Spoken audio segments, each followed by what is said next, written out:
आदाब, नमस्कार, अस्सलाम वालेकुम नाजरीन। पल पल न्यूज के न्यूज रूम से मैं हूं आपके साथ नदीम अकरम।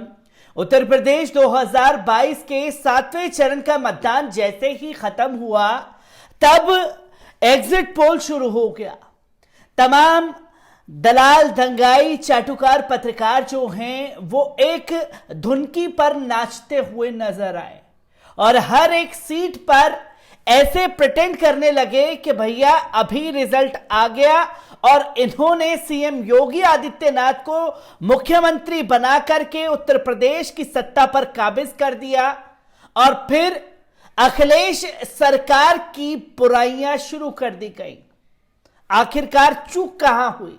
कुछ इसी तरीके से खबरों को दिखाया जाने लगा और जनता को बरगलाने और गुमराह करने का काम शुरू हो गया, जो कि गोदी मीडिया बरसों से करता हुआ दिखाई दे रहा है।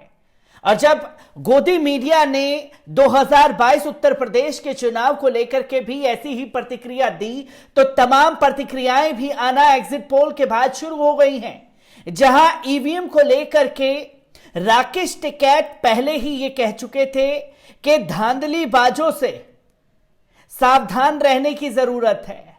और 9 और 10 तारीख को तमाम किसान जो हैं वो छुट्टी पर रहें और जा करके जहां काउंटिंग होगी उस जगह पर बैठ जाए।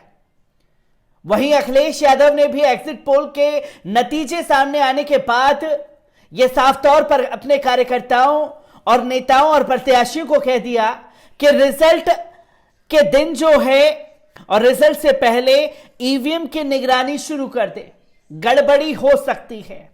तो वहीं राकेश टिकैत के भाई नरेश टिकैत ने तो खुले तौर पर गड़बड़ी को लेकर के शासन प्रशासन को ही चुनौती दे डाली है और साफ शब्दों में कह दिया है कि अगर गड़बड़ी हुई, धांधलेबाजी चुनाव की वोटिंग की गिनती के दौरान हुई, तो इसका जिम्मेदार प्रदेश में जो कुछ भी होगा शासन प्रशासन होगा। किस तरीके से एग्जिट पोल आने के बाद एक हड़कंप प्रदेश की राजनीति में मचा हुआ है, एक बार इस पर नजर डालते हैं। आपको बता दें कि भारतीय किसान यूनियन के राष्ट्रीय अध्यक्ष का कहना है कि सभी को अपने वोटों की निगरानी करनी है। भारतीय मीडिया के अनुसार चौधरी नरेश टिकैत ने कहा है कि 10 मार्च को सभी को अपने वोटों की निगरानी करनी है। अब हमें यह देखना है कि जिसको वोट दिया था ये उसे ही मिली है या नहीं मिली है।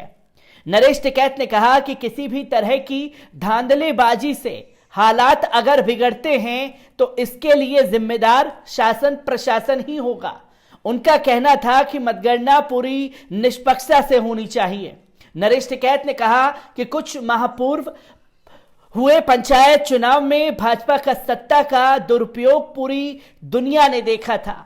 विधानसभा चुनाव की मतगणना के दिन भी धांधलेबाजी हो सकती है। पंचायत चुनाव में जनता खामोश थी, लेकिन अब विधानसभा चुनाव में ऐसा बिल्कुल बर्दाश्त नहीं किया जाएगा। उन्होंने आह्वान किया कि मतगणना के दिन सभी लोग एकजुट रहें, कानून के दायरे में रहकर धांधलेबाजी का पुरजोर विरोध करें। धारा 144 को लेकर नरेश टिकैत ने कहा कि प्रशासन अगर धारा 144, 288 भी लागू कर दे तो भी उससे कोई फर्क अब नहीं पड़ने वाला है। किसान ट्रैक्टर पर अपनी वोट की निगरानी के लिए आएंगे। हमारा मकसद शांति व्यवस्था को खराब करना नहीं है, लेकिन लोग एकजुट होंगे तो प्रशासन पर दबाव रहेगा, वे निष्पक्ष मतगणना कराएगा। नरेश टिकैत ने कहा है कि भाजपा किसान और मजदूर विरोधी रही है, जिसके चलते किसानों को एकजुट होना पड़ता है। इस सरकार की गलत नीतियों के चलते ही किसानों ने 13 माह तक आंदोलन करना पड़ा था, जिसमें 750 किसान शहीद हो गए थे। इस सरकार को किसानों की शहादत से कोई फर्क नहीं पड़ा। याद रहे कि उत्तर प्रदेश में 7वें चरण का चुनाव संपन्न हो चुका है। तमाम एग्जिट पोल के मुताबिक उत्तर प्रदेश में फिर से भाजपा की सरकार बन सकती है। अब हर किसी को 10 मार्च का इंतजार है। इसी बीच राष्ट्रीय लोकदल के मुख्य जयंत चौधरी ने भी बड़ा बयान दे दिया और उन्होंने एग्जिट पोल पर ही सवाल खड़े किए हैं। और इससे ठीक पहले नरेश टिकैत के भाई राकेश टिकैत ने भी जनता को जागरूक होने के लिए एक अपील की थी। भारतीय किसान यूनियन के राष्ट्रीय प्रवक्ता चौधरी राकेश टिकैत ने कहा था कि किसानों को वोट की पहरेदारी करनी होगी। भारतीय संचार माध्यमों के अनुसार उन्होंने कहा कि छलिया नेताओं का कोई भरोसा नहीं है। ये छलिया नेता जो हैं ये वोटों की गिनती में गड़बड़ी कराने में माहिर हैं, जहां साफ तौर पर उन्होंने देश के प्रधानमंत्री श्री नरेंद्र मोदी जी को टारगेट किया और देश के गृह मंत्री अमित शाह जी के पर बिना नाम लिए हमला किया और साथ ही साथ प्रदेश के मुखिया सीएम योगी आदित्यनाथ को भी छलिया नेता करार दे दिया है। राकेश टिकैत का कहना है कि अपने वोटों की पहरेदारी के लिए किसान 9 और 10 मार्च को मतगणना स्थलों के आसपास रहे। उन्होंने कहा कि किसान 9 और 10 मार्च को खेतों पर ना जाए बल्कि अपने वोटों की रखवाली करें। टिकैत ने कहा है कि एक हारी हुई पार्टी सीटें जीतने की साजिश कर रही है।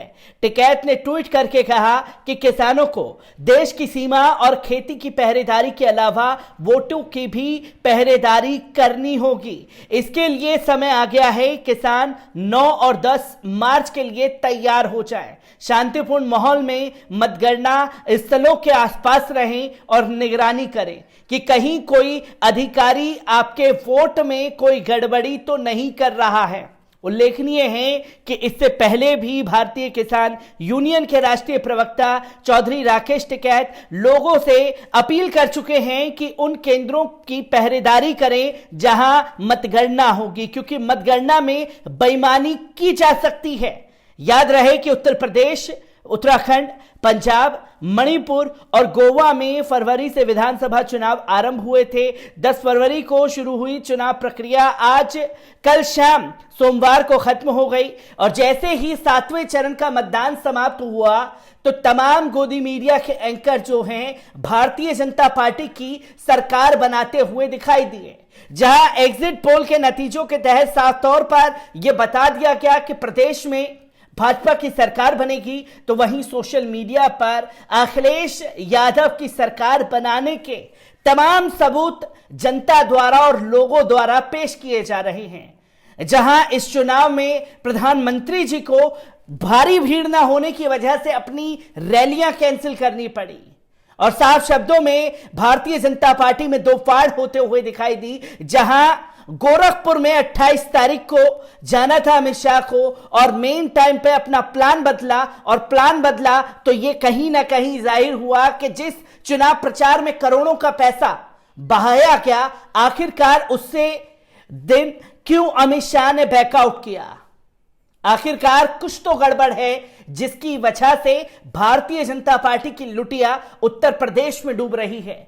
उसी बीच को बचाने के लिए एग्जिट पोल में नमक अदायगी की गई है और मिर्च मसाला लगा करके भाजपा की सरकार बना दी गई है। पर अब 10 मार्च का इंतजार सबको है, क्योंकि सट्टा बाजार में अखिलेश की सरकार बनने के दावे जो हैं 70 से 80% बढ़ चुके हैं। मैं ऐसी ही खबरों से आपको रूबरू कराता रहूंगा। दीजिए इजाजत, शुक्रिया।